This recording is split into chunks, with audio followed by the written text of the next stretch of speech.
Good morning दोस्तों।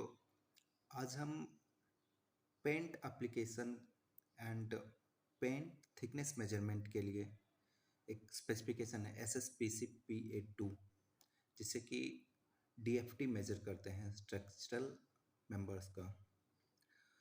आज उसके बारे में डिस्कशन करेंगे। ये जो मेजरमेंट हम करते हैं मैग्नेटिक गेज के थ्रू, तो this standard describe the procedure to measure the thickness of a dry film of a non-magnetic coating applied on a magnetic substrate using magnetic gauge। तो इसमें क्या है, हम जो कोटिंग करते हैं वो सभी नॉन मैग्नेटिक होने चाहिए और सबस्ट्रेट भी मैग्नेटिक होने चाहिए। मैग्नेटिक सबस्ट्रेट नहीं होगा तो उस पर थिकनेस नहीं दिखाएगा। सपोज हम एस एस पे थिकनेस लेना चाहें तो इस गेज के थ्रू हम नहीं ले सकते हैं, वो हमें कोई थिकनेस नहीं दिखाएगा। कॉपर पे रहेगा, जिंक रहेगा, उस पर थिकनेस नहीं दिखाएगा। मैग्नेटिक सरफेस होनी चाहिए जो कि स्टील है, माइल्ड स्टील। अब ये गेज तो दो तरह के होते हैं जनरली, पुल ऑफ गेज या टाइप 1 और इलेक्ट्रॉनिक गेज। ये डेफिनेशंस हैं गेज रीडिंग और स्पॉट मेजरमेंट के लिए। ये बहुत इंपॉर्टेंट है, इसको जान लेते हैं। इसके सहारे ही हम आगे मेजरमेंट करेंगे डीएफटी का। गेज रीडिंग क्या होता है? एक single reading at one point. हमने एक प्रोब लगाया और एक मेजरमेंट लिया डीएफटी का, तो वो गेज रीडिंग कहलाता है। स्पॉट मेजरमेंट क्या है? Average of at least 3 gauge reading made within 4 centimetre dia circle. एक 4 सेंटीमीटर डाया का सर्कल चौक से मार्किंग कर देंगे, उसमें हमने 3 गेज रीडिंग लिया, 3 प्रोब लगाया 3 जगह पे, और उस तीनों का एवरेज वो स्पॉट का मेजरमेंट कहलाएगा, स्पॉट रीडिंग बोलेगा। तो गेज रीडिंग और स्पॉट मेजरमेंट ये बहुत इंपॉर्टेंट है, आगे इसका यूज आएगा। नेक्स्ट देखेंगे टाइप 1 और टाइप 2 गेज। टाइप 1 है pull off gauge. Pull off gauge में क्या है, एक परमानेंट मैग्नेट रहेगा जो हम कोटेड सरफेस पे लगाते हैं। गेज में ही मैग्नेट लगा रहेगा और सबस्ट्रेट पे लगाएंगे तो उसको पुल करने के लिए, खींचने के लिए, मैग्नेट है वो चिपक जाएगा, उसको खींचने के लिए कितना फोर्स लग रहा है वो फोर्स गेज में दिखाएगा as a reading of thickness, convert करके, फोर्स को कन्वर्ट करके थिकनेस रीडिंग में दिखाएगा। जितनी ज़्यादा कोटिंग थिकनेस होगी, पुल करने के लिए उतनी कम फोर्स यूज होगा, और थिकनेस अगर कम हो तो पुल करने के लिए ज़्यादा फोर्सेस लगेंगे, क्योंकि हमारी कोटिंग जो है वो नॉन मैग्नेटिक कोटिंग है। तो हम बीच में अगर प्लास्टिक डालते हैं, मैग्नेटिक सरफेस और बीच में प्लास्टिक डालते हैं, फिर मैग्नेट डालते हैं, तो हमें फोर्सेस कम लगानी होगी। पुल ऑफ गेज का ये प्रिंसिपल है, मैग्नेटिक रहता है और डिस्प्ले करता है और डिजिटली या एनालॉग जो भी डिस्प्ले होता है। दूसरा है इलेक्ट्रॉनिक गेज, जिसमें कि हम लोग सभी यूज करते हैं। एक इलेक्ट्रॉनिक सर्किट लगा रहेगा और जैसे प्रोब लगाएंगे एक सिग्नल जाएगी और थिकनेस दिखाएगा। अभी ये इलेक्ट्रॉनिक गेज का कैलिब्रेशन, तो इसमें हमें दो चीज़ें चाहिए होती है, एक जीरो प्लेट और एक सिम प्लेट। सिम जो प्लास्टिक सिम्स रहते हैं, जीरो प्लेट पे पहले लगाया प्रोब को, जीरो दिखाएगा, और नेक्स्ट सिम प्लेट पे जो भी स्पेसिफाइड थिकनेस का सिम प्लेट रहेगा, सपोज 450, तो हम 450 सिम प्लेट डालेंगे जीरो प्लेट के ऊपर में और उसको चेक करेंगे, 450 दिखाएगा। तो इस तरह से हम गेज कैलिब्रेट कर लेंगे। अभी देखिए, इसमें जनरली 3 केस बनता है। Case 1, structural area less than 30 square metre. 30 square metre में होगा तो एवरी 10 स्क्वायर मीटर एक रीडिंग लेंगे, जिसमें कि 5 स्पॉट लेंगे और उसका एवरेज निकालेंगे। तो every 10 square metre, suppose 30 square metre है तो उसका 3 ऐसा सेट बनाएंगे। दूसरा केस है less than 100 square metre. Less than 100 square metre है, 80 हो सकता है, 90 हो सकता है, तो उसमें हम 310 स्क्वायर मीटर का 3 एरिया बनाएंगे 10-10 स्क्वायर मीटर का, और उसमें रीडिंग लेंगे। जैसे कि एक 10 स्क्वायर मीटर के लिए हमने बताया था कि एक 10 स्क्वायर मीटर में 5 स्पॉट लेंगे और हर एक स्पॉट में 3-3 गेज रीडिंग लेंगे, उसका एवरेज निकालेंगे। तो 10 स्क्वायर मीटर का कितना एवरेज आया, फिर दूसरा 10 स्क्वायर मीटर का कितना एवरेज आया, और तीसरे 10 स्क्वायर मीटर का एवरेज कितना आया। तो टोटल 3 10 स्क्वायर मीटर का एवरेज को फिर एवरेज करेंगे, तो वो हमारा थिकनेस, एवरेज थिकनेस दिखाएगा एरिया का। केस 3 है, उसमें एरिया 100 स्क्वायर मीटर से ज़्यादा है। तो जब 100 स्क्वायर मीटर से ज़्यादा का एरिया होगा तो क्या करेंगे, for first 100 metre square as पर केस 2, फर्स्ट 100 स्क्वायर मीटर को केस 2 के हिसाब से, केस 2 में क्या था कि लेस देन 100 स्क्वायर मीटर को 3 स्क्वायर मीटर एरिया में डिवाइड कर लेंगे। तो हमने 3 एवरेज रीडिंग निकालना है, और बाकी के सपोज 100 स्क्वायर मीटर से ऊपर गया तो 200 स्क्वायर मीटर गया तो फिर एक 10 स्क्वायर मीटर एरिया ले लेंगे।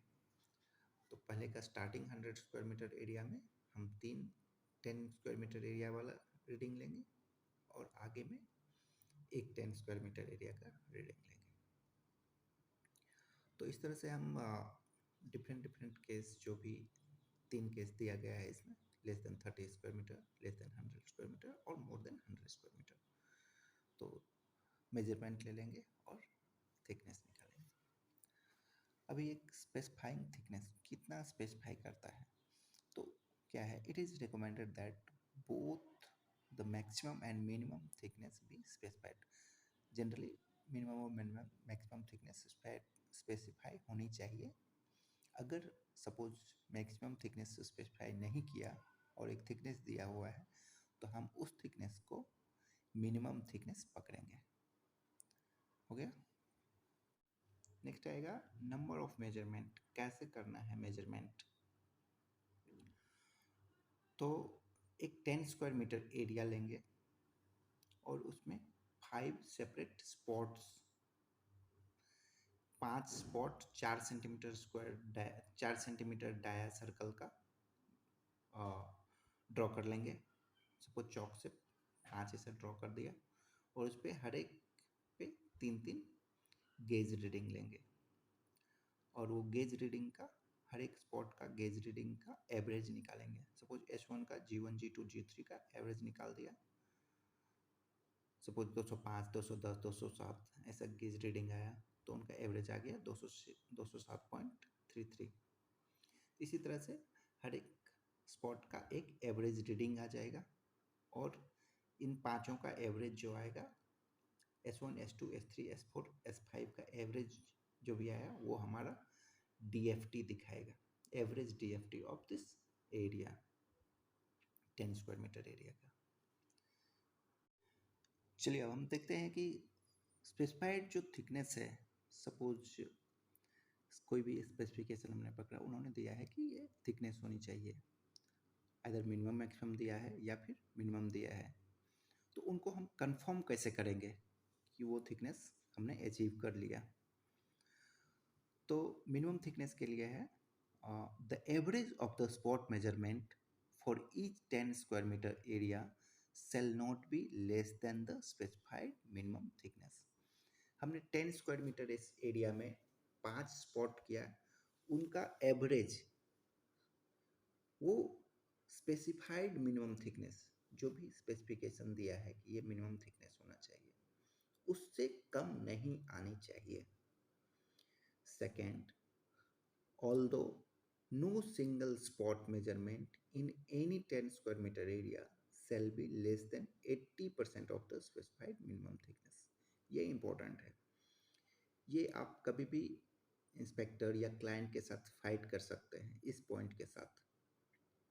कभी कभी क्या होता है, आप स्पेसिफिकेशन 200 माइक्रोन दिया है मिनिमम थिकनेस, और आपकी कुछ रीडिंग्स 200 से लेस आ जाती हैं, सपोज 180 आ गया, 170 आ गया, तो इंस्पेक्टर या फिर क्लाइंट वहाँ ऑब्जेक्शन करना चालू कर देता है, ये तुम्हारा रिजेक्ट है, नॉन कन्फर्म है। तो आप बता सकते हैं सर हम इसका स्पॉट मेजरमेंट करेंगे और ये अगर उनका spot 80% of the specified minimum thickness से कम हुआ तो ये नॉन कन्फर्मिटी में जाएगा या फिर रिजेक्शन में जाएगा। लेकिन वो 80% स्पॉट मेजरमेंट 80% से ज़्यादा होना चाहिए। तो ये दो क्राइटेरिया है। पहला है कि हमारा जो 10 स्क्वायर मीटर में एवरेज निकाला है 5 स्पॉट का, वो स्पेसिफाइड मिनिमम थिकनेस से ज़्यादा होना चाहिए और कोई भी single spot shall not be less than 80% of the specified minimum thickness। 80% का कैसा कैलकुलेशन करेंगे? सपोज स्पेसिफाइड मिनिमम 200 है तो उसका 80% निकालेंगे, हमने 160 आया, तो कोई भी स्पॉट 160 माइक्रोन से कम नहीं आनी चाहिए। अभी देखिए इसका कैलकुलेशन हम कैसे करते हैं। 5 स्पॉट लिया, S1 S2 S3 S4, सबकी रीडिंग है, हर एक स्पॉट की गेज रीडिंग 206 240 180, S2 के लिए 190 210 200, हर एक का स्पॉट का गेज रीडिंग है और उसके एवरेज निकाले हुए हैं S1 S2 S3 S4 208.66 200 205 188.33 203.33। देखिए 188.33 वो 200 से लेस है स्पेसिफाइड मिनिमम थिकनेस से, फिर भी ये एक्सेप्टेबल होगा। और एवरेज थिकनेस हमने S1 S2 S3 S5 का एवरेज निकाला और ये 201.06 माइक्रोन, जो कि 200 माइक्रोन स्पेसिफाइड मिनिमम थिकनेस से एबव है, तो इसलिए ये कोटिंग हमारा पास होगा। ये सभी पेज का फोटो निकाल के मैं इस वीडियो के लास्ट में डाल दूंगा। कभी आपको रेफरेंस की ज़रूरत पड़े तो ये पेज को आप रेफर कर सकते हैं और इसके हिसाब से आप रिपोर्ट बना सकते हो और थिकनेस मेजरमेंट कर सकते हैं, आर्ग्यूमेंट कर सकते हो आप क्लाइंट के साथ या फिर थर्ड पार्टी के साथ कि हमने SSPC PA2 के हिसाब से चेक किया है थिकनेस और इसका एवरेज रीडिंग इतना आया है, जो कि स्पेसिफाइड मिनिमम थिकनेस से ज़्यादा है, इसलिए ये कोटिंग पास है। Thank you very much.